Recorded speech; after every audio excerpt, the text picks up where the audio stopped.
আবার যদি আওয়ামী লীগ সরকারের পতন ঘটে, সাথে সাথে জাতীয় নির্বাচন, এবং জাতীয় নির্বাচন হলেই ধানের শীষের পক্ষে ভোট, বিএনপি ক্ষমতায়, তারেক রহমান দেশে ফিরবেন, খালেদা জিয়া প্রধানমন্ত্রী।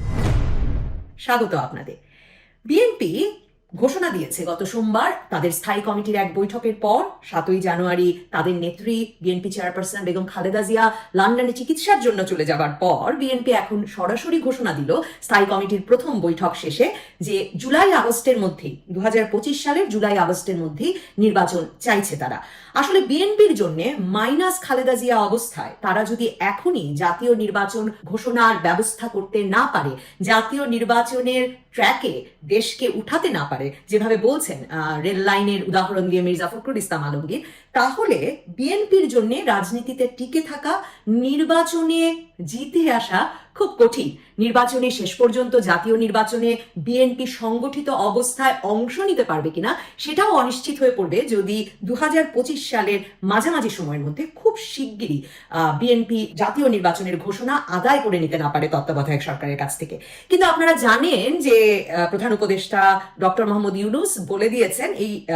একটা সময়সীমা দিয়েছেন, তিনি নিউ এজের সঙ্গে সাক্ষাৎকারে বলেছেন যে 2025 সালের শেষে অথবা 2026 সালের মাঝামাঝি গিয়ে জাতীয় নির্বাচন হতে পারে। এই সরকার স্পষ্ট করেছে নির্বাচনের আগে সংস্কার করতে হবে, কারণ ডক্টর মোহাম্মদ ইউনূসকে ক্ষমতায় এনেছেন যারা বলে ডক্টর মোহাম্মদ ইউনূস বলেন, সেই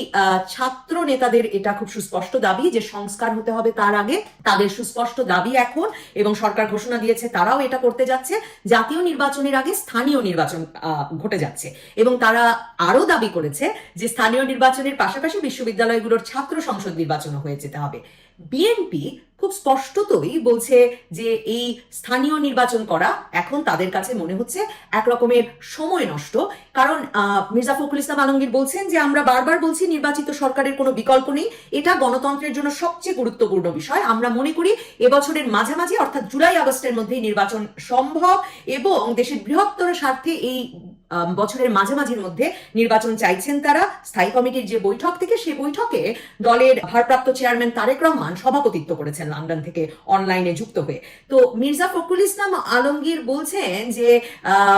মানে তারা মনে করছেন না যে ডক্টর মোহাম্মদ ইউনূস যে বলছেন 2026 সালের মাঝামাঝি সময় পর্যন্ত অথবা 2025 সালের শেষ পর্যন্ত অপেক্ষা করতে হবে জাতীয় নির্বাচনের জন্য, এতটা বিলম্বিত করবার কোনো কারণ আছে। তারা এও মনে করেন যে জাতীয় সংসদ নির্বাচনের আগে স্থানীয় নির্বাচন অনুষ্ঠানের কোনো প্রশ্নই ওঠে না, কারণ বিএনপির নেতাকর্মীরা বলছেন তারা প্রস্তুত নন সেজন্য। এবং এ বিষয়ে এক প্রশ্নের জবাবে মির্জা ফখরুল ইসলাম আলমগীর সংবাদ সম্মেলনে বলেছেন যে আমরা আগে সংসদ নির্বাচন চাই, স্থানীয় সরকার নির্বাচনের বিষয়ে আমাদের সুস্পষ্ট সিদ্ধান্ত হচ্ছে জাতীয় সংসদ নির্বাচনের আগে স্থানীয় সরকার নির্বাচনের প্রশ্নই আসে না, কারণ এখন তো পুরো দেশের পুরো জাতির ফোকাসটা হচ্ছে এই জাতীয় সংসদ নির্বাচনের উপর, ক্রাইসিসটা ওই জায়গায়। মির্জা ফখরুল বলছেন 3টা নির্বাচন হতে পারেনি, স্থানীয় সরকার দেশ চালায় না, দেশ চালায় জাতীয় সংসদ, আইন প্রণয়ন করে জাতীয় সংসদ, গণতন্ত্রের মূল বিষয়টা হচ্ছে জাতীয় সংসদ। সংসদের চেহারাটা কি হবে, কোন পক্ষের নির্বাচন কিভাবে হবে, এই সকল বিষয়ে এখনো কোনো আলোচনা শুরু হয়নি, কোনো ঐকমত্য হয়নি। আমরা জানি জামায়াত যখন চাইছে, জামায়াত ইসলামী বলছে আনুপাতিক পদ্ধতিতে তারা নির্বাচন চায়, বিএনপি তাতে রাজি নয়। এরকম একটা পরিস্থিতিতে বিএনপি একা আসলে একরকম নির্বাচন বলছে, জাতীয় সংসদ নির্বাচন বলছে। এবং আপনাদের মনে থাকবে যে এর আগে এক উপদেষ্টা বলে দিলেন হুট করে যে রাজনীতিবিদরা ক্ষমতায় যাওয়ার জন্য উসখুস করছেন, এবং তখনও মির্জা ফখরুল ইসলাম আলমগীর মনে করিয়েছিলেন যে বিএনপিকে গুরুত্ব না দেওয়া, -2 দিকে হাঁটা, এগুলো ভালো বিষয় হবে না বাংলাদেশের রাজনীতির জন্য। দেখুন, খালেদা জিয়া 7ই জানুয়ারি বিরাট সম্বর্ধনা পেয়ে বিদেশ গেছেন চিকিৎসার জন্য সত্যি, কিন্তু এটা মনে রাখতে হবে যে এই নিয়ে অনেকেই খুব, আমি দেখছি যে বিরাট উচ্ছ্বসিত লেখালেখি করছেন পত্রপত্রিকায়, এবং ইন্টারেস্টিংলি যারা লেখালেখি করছেন তারা ইউনূস সরকারের খুব আস্থাভাজন, খুব কাছের, যারা বলছেন এই বিষয়টি নিয়ে যে খালেদা জিয়া প্রমাণ করেছেন তিনি কত জনপ্রিয়। কিন্তু এই কথাটি তারা তখন বলছেন যখন খালেদা জিয়া আর দেশে ফিরতে পারবেন কিনা তার আসলে কোনো ঠিক নেই। এক, তার স্বাস্থ্যগত দিক রয়েছে, আর দ্বিতীয় কথাটি হচ্ছে আসলেই আমরা কেউ জানি না যে কি শর্তে কিভাবে তিনি আসলে দেশ ছেড়েছেন। কারণ মনে রাখতে হবে 5ই আগস্টের পর এই 6 মাসেও কিন্তু তারেক রহমানের মামলাগুলো ওঠেনি। 21শে আগস্ট সহ কয়েকটি বড় মামলায় তিনি অব্যাহতি পেয়েছেন, খালাস পেতে যাচ্ছেন, কিন্তু অন্যদিকে তার দণ্ড মওকুফ হয়েছে, আমার বলা উচিত। মানে 21শে আগস্ট সহ অনেকগুলো বড় মামলায় তার দণ্ড মওকুফ হয়েছে বটে, কিন্তু রাষ্ট্রপক্ষ কিন্তু বলছে যে তারা নিয়ম মাফিক মাফিক আপিল চালিয়ে যাবে, তার মানে তিনি কিন্তু অব্যাহতি পেয়ে যান নাই। এছাড়াও অন্তত 19টি মামলার তালিকা আছে বিএনপির আইনজীবীদের কাছে, এবং তারাই বলছেন যে আরো যে কত মামলা তার নামে আছে সে বিষয়ে তাদের কাছে কোনো পরিষ্কার ধারণা নাই। অন্যদিকে দেখেন যে 2008 সালে, আপনার আমার মনে থাকবে যে 2008 সালে নির্বাচনের আগেই তো সেনা সমর্থিত তত্ত্বাবধায়ক সরকারের আমলে মুক্তি পেয়ে তারেক রহমান বিদেশ গেলেন সপরিবারে, এবং তখন আমরা শুনলাম মুচলেকা দিয়ে গেছেন। এবং 2007 সালের 11ই জানুয়ারির পর তাকে অনেকগুলো দুর্নীতির মামলায় গ্রেফতার করা হলো, এবং আপনাদের মনে থাকবে যে হেফাজতে থাকা অবস্থায় জিজ্ঞাসাবাদের সময় তিনি তীব্র নির্যাতনের শিকার হয়েছিলেন এবং ভীষণ অসুস্থ অবস্থায়, মানে সেই 1/11 সরকারের আমলে সেই জিজ্ঞাসাবাদের সময় তার উপর যে নির্যাতন হয়, সেই নির্যাতনে ব্যাপক অসুস্থ অবস্থায় তিনি একরকম মুচলেকা দিয়ে, অর্থাৎ সেনা সমর্থিত সরকারের কাছে মুচলেকা দিয়ে তিনি কিন্তু বিদেশ গেছেন, এবং এরপর আর তিনি কখনো ফেরেন নাই, বা কারণ আওয়ামী লীগ সরকারের আমলে আরো বেশ কিছু মামলা তার নামে হয়েছে এবং ওই আগের মামলাগুলো তো ওঠেই নাই। কাজে আমরা জানি না যে আসলে